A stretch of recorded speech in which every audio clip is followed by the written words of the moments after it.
ಎಲ್ಲರಿಗೆ ನಮಸ್ಕಾರ ಆಯ್ತಾ. ಇವತ್ತು ನಾನು ನನ್ನ ಫ್ರೆಂಡ್ ಸಮಂತನ ರೋಸಿಗೆ ಹೋದದ್ದು ಮಾರೆ. ಅಲ್ಲಿ ಜಾಯ್ಸನ್ ಸ್ಟೈಲ್ ಮಾಡ್ತಾ ಇದ್ದ. ನಂತರ ಹೊಜೆ ಎಲ್ಲ ಇಟ್ಕೊಂಡು ನಮ್ಮ ಬಾಯ್ಸ್ ಇದೆಲ್ಲ ಎಂಟ್ರಿ ಆಯ್ತು. ಸ್ಟೇಜ್ ಅಲ್ಲಿ ಸಹ ಡಾನ್ಸ್ ಸ್ಟಾರ್ಟ್ ಆಯ್ತು. ಹಾಗೆ ನಾವು ಒಬ್ಬನೇ ಇದ್ದೆ, ಹಾಗೆ ಒಬ್ಬನೇ ಕುತ್ಕೊಂಡು ನಾವು ಪ್ರೋಗ್ರಾಮ್ ಎಂಜಾಯ್ ಮಾಡಿದ್ದಾಯ್ತಾ. ಜಾಯ್ಸನ್ ಕೈಗೆ ಈ ಬ್ಲಾಕ್ ಲೇಬಲ್ ಸಿಕ್ಕಿತ್ತು ಮಾರೆ. ಅವನ ಮುಖದಲ್ಲಿ ಆ ಖುಷಿ ಇತ್ತಲ್ಲ, ಯಾರಿಗೆ ಸಹ ಎಕ್ಸ್ಪ್ಲೇನ್ ಮಾಡ್ಲಿಕ್ಕೆ ಆಗ್ತಾ ಇರ್ಲಿಲ್ಲ. ನಂತರ ಜ್ಯೂಸ್ ಮತ್ತೆ ಸ್ನಾಕ್ಸ್ ಇತ್ತು. ನಾನು ಈ ಸ್ನಾಕ್ಸ್ ಅನ್ನು ಬಾಯ್ಸ್ ಇದು ಡಾನ್ಸ್ ನೋಡ್ತಾ ಎಂಜಾಯ್ ಮಾಡಿದೆ ಮಾರೆ. ಮತ್ತೆ ಉಂಟಲ್ಲ, ಒಂದಲ್ಲ ಎರಡಲ್ಲ 2-3 ಡಾನ್ಸ್ ಇತ್ತು ಮಾರೆ. ನೀವು ಸಹ ನೋಡಿ ಆಯ್ತಾ.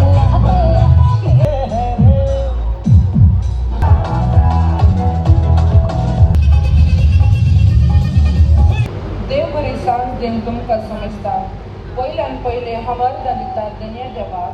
ವೋಟ್ ಆಫ್ ಥ್ಯಾಂಕ್ಸ್ ಆದ ಮೇಲೆ ಉಂಟಲ್ಲ, ಕೇಕ್ ಕಟ್ಟಿಂಗ್ಸ್ ಇತ್ತು. ಅವರ ರಿಲೇಟಿವ್ದು ಕೇಕ್ ಕಟ್ಟಿಂಗ್ಸ್ ಇತ್ತು. ನಂತರ ಹಾರ್ಟ್ ಟಚಿಂಗ್ ಡಾನ್ಸ್ ನೋಡಿ ಉಂಟಲ್ಲ, ನಾವು ಅದದ್ದು ಊಟ ಮಾಡ್ಲಿಕ್ಕೆ ಮಾರೆ. ಊಟ ನಾನು ಮತ್ತೆ ಸೋನೊಟ್ಟಿಗೆ ಮಾಡಿದ್ದು. ಊಟ ಮುಗಿಸಿ ನಾನು ನನ್ನ ಔಟ್ಫಿಟ್ ಅನ್ನು ಫ್ಲೆಕ್ಸ್ ಮಾಡಿದ್ದು ಮಾರೆ, ನೋಡ್ಬೋದು. ನಂತರ ನಾನು ಅಲ್ಲಿಂದ ಇವರ ಫೋಟೋಸ್ ತೆಗೆದು ನಾ ಮನೆ ಕಡೆ ಓಡುವ ಅಂತ ಪ್ಲಾನ್ ಹಾಕಿದೆ. ಅಷ್ಟರಲ್ಲಿ ವಿಶ್ ಮಾಡ್ಬೇಕಲ್ಲ, ಅದಕ್ಕೂ ಮೊದಲು ಬೈಲಾಗೆ ಒಂದು ಅಟೆಂಡ್ ಮಾಡಿ ವಿಶ್ ಮಾಡಿ ಸಮಂತಗೆ ನಾ ಮನೆ ಕಡೆ ಹೊಟ್ಟೆ ಮಾರೆ. ಸಿಗ್ತೇನೆ ಆಯ್ತಾ. See you bye.